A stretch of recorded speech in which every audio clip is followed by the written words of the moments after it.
coaching, porque si, aún cuando estamos en el ámbito ejecutivo, sigue siendo un arte. De hecho, a mí me gusta mucho la definición que tiene la ICF, que habla del arte y la ciencia del coaching. No se representa mejor que en el coaching ejecutivo, donde de hecho entran en juego varios instrumentos, varios modelos que tienen aval científico, que se usan para medir, pero sigue siendo también un arte en el hecho de que es un tejido que se va haciendo. Entonces, efectivamente, cuando hablamos de que bienvenido, don Pancho.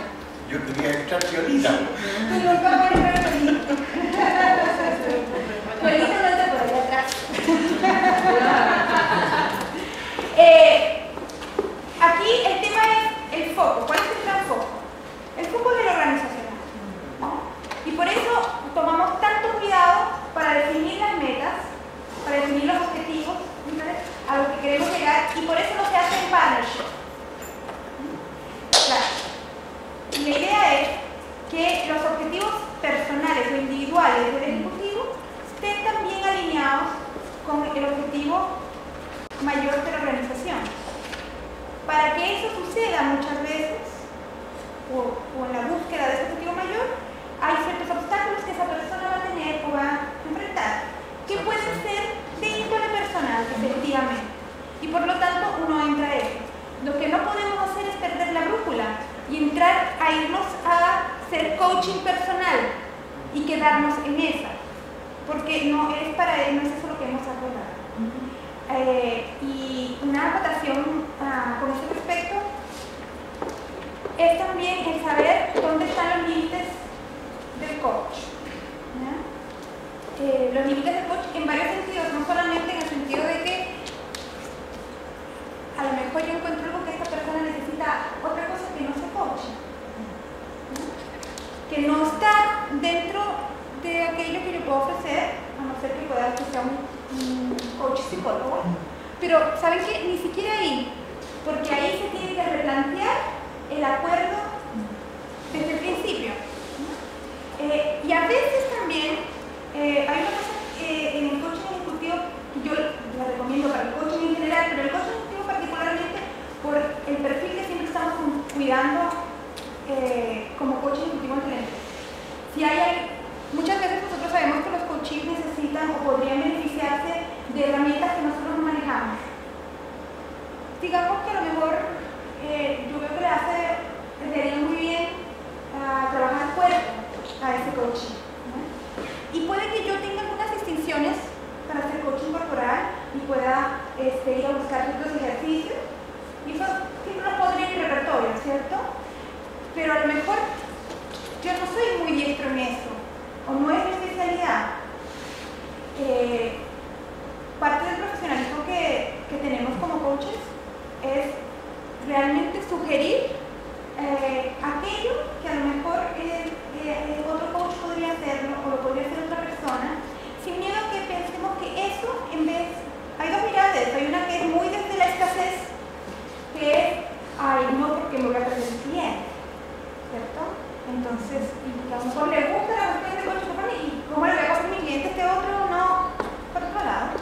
Y yo creo que es la de la abundancia que es realmente la que funciona acá. Acuérdense que cuando yo estoy en coaching ejecutivo, estoy con la organización y estoy con el coaching, ¿ya? Parte de mi rol como coach ejecutivo es ser un partner en la organización que agrega valor. Y parte de agregar valor es que en ese sentido yo soy asesor de la organización como experto. Y desde ahí yo puedo sugerir, y eso aporta aún más a mi credibilidad, ¿ya? Y a mi rol como asesor también en la organización. Entonces son todos esos pequeños hilitos que podemos hacer. ¿Alguna otra inquietud o reflexión que tengan de la vez pasada? O algo que quieran decir antes que continuemos. Bueno, vamos a empezar por recibir todo mi archivo. Ya. Vieron que en el archivo están las distinciones básicas de lo que vimos la vez pasada, unas quedan un poco más explicadas, ¿no? Si tienen algunas preguntas sobre eso también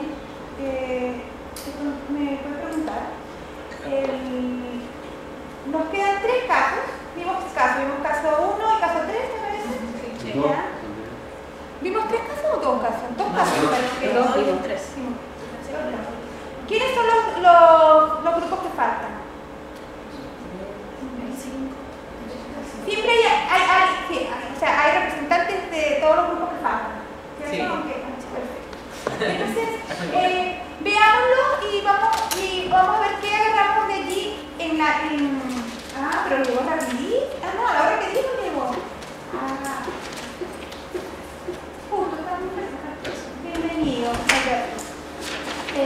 Veamos los casos y aprovechemos los casos para ir pasando también otras distinciones de una vez, porque si bien nada de esto es lineal, parece que todo esto está complejamente interconectado. ¿Quién quiere ir próximo? Sí, ¿qué caso era usted? Dos. ¿Tú levantaste? ¿No? Sí. Ya, eran dos.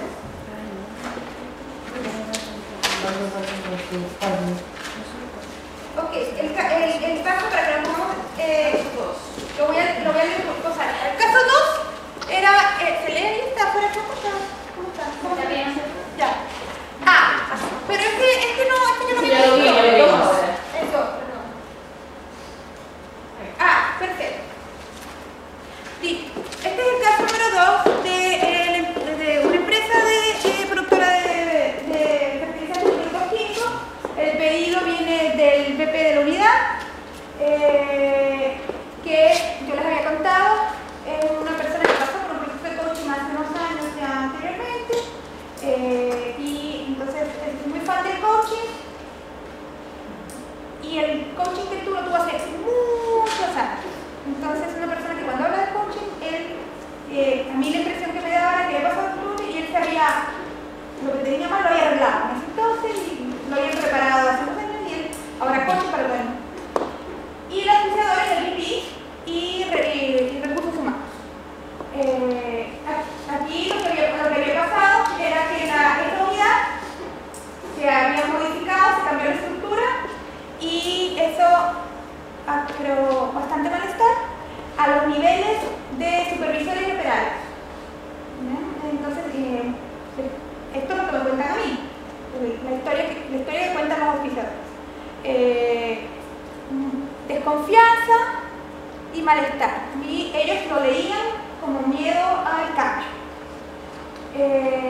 Al mismo tiempo, cuando se produce ese cambio, el BP constituye un nuevo equipo de primera línea que está formado por los superintendentes, que son los que van a recibir coaching.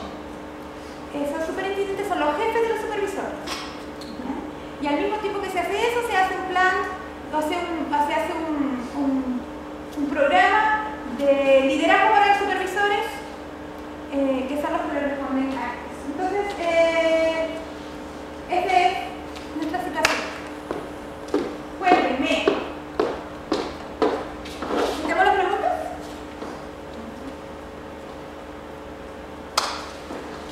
¿Qué pasó?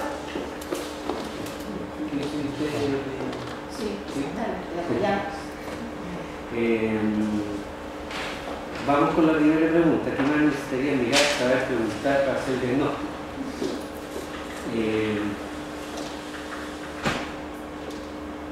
Saber cuáles son las percepciones, por ejemplo, de los superintendentes, supervisores y operarios respecto del cambio de estructura y qué impacto tiene en la organización, qué se gana y qué se pierde, desde la perspectiva de ellos. Ya. ¿Cómo evalúan la comunicación que pudo haber habido para explicar el cambio? ¿Y cómo evalúan también los supervisores la oportunidad de hacer un programa de liderazgo? ¿Y cómo harían eso? Haciendo entrevistas personales con algunas personas de estos grupos, superintendentes, supervisores, operarios, incluso también habíamos puesto sindicatos, si es que lo hay. Intuiciones. Yo creo que aquí no hubo una gestión del cambio. Es decir, tanto el coaching como el programa de liderazgo debió haberse hecho antes de hacer el cambio de estructura, de tal manera que yo poder minimizar los impactos a la organización. y al mismo tiempo también ser más eficiente con los recursos que yo voy a destinar para eso. Voy a hacer, en definitiva, voy a poder controlar un poco más el impacto desde el punto de vista financiero y también a nivel de la intervención que estoy haciendo con este cambio de estructura. Es decir, voy a eficientar mis recursos versus gastar recursos de forma reactiva. Y creemos que no hubo un programa o una estrategia de comunicación que explicara cuál es el sentido de este cambio de estructura.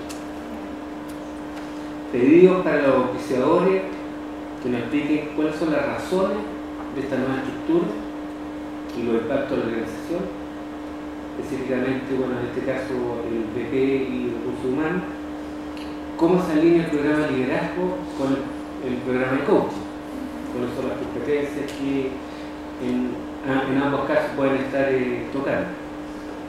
Y si hubo una estrategia de comunicación que nos explique, o sea, si hubo una estrategia de comunicación, ¿cuál fue? O si no la hubo, ¿qué no se hizo o qué debió haberse hecho? Y los socios, creemos nosotros que pueden ser los superintendentes, supervisores, sindicatos y operadores. Para crear puentes de comunicación en caso de cualquiera de esos grupos. ¿Alguna acotación? ¿Alguien que haya visto? ¿Están de acuerdo?